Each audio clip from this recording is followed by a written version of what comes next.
Ianao milaza hoe ny volany maranga nefa ny fanany maolona.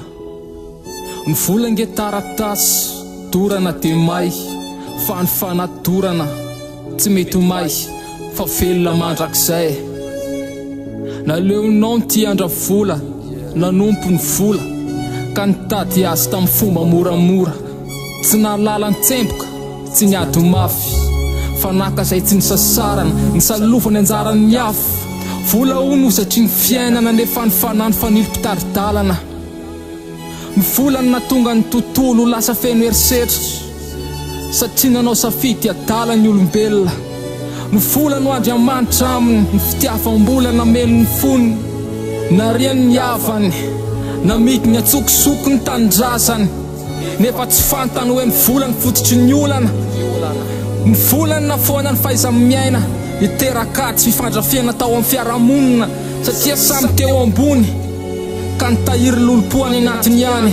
Ny volany nampisy tomany, ny volany nampisy fifandrafiana, ny volany teraka fifahamaliana, ny volany fototry ny zany rehetrarehetra zany ka mandinia tena.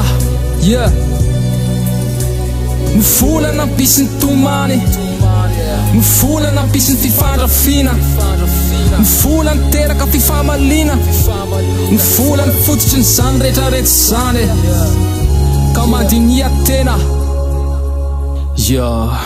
Tsaro fa ny vola sy ny arena tsy mitondra anao makaiza. Maninona ny vola no anarenao ny havana sy ireo ray aman-dreny ny taiza. Ny vola fitady taratasy feno anamanina ny afo sy anararaotana ny mahantra. Safapoana ge ny fahavelomana rehefa tsisy fahendrena. Ianao nandevosim-bola ka nanao ny tsifanao, namotsika ny fanainao. Ekeko fa ny vola ilaina nefa mba lanjalanjao fa mbola ho afo ny andro hitsarananao.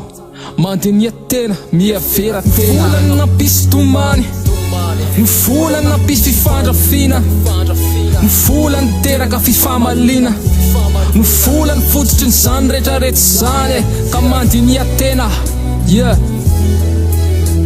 Ny volany nampisy ny tomany, ny volany nampisy ny fifandrafiana, ny volany teraka fifahamaliana, ny volany fototry ny zany rehetrarehetra zany ka mandinia tena. Ny volany fototry ny olana, ny volany nampiady, volany nampifandrafy, ny volany fototry ny olana lesy nama. Dia leo lanjalanjaina mba fana miara-miaina. Ny volange taratasy dorana io dia may.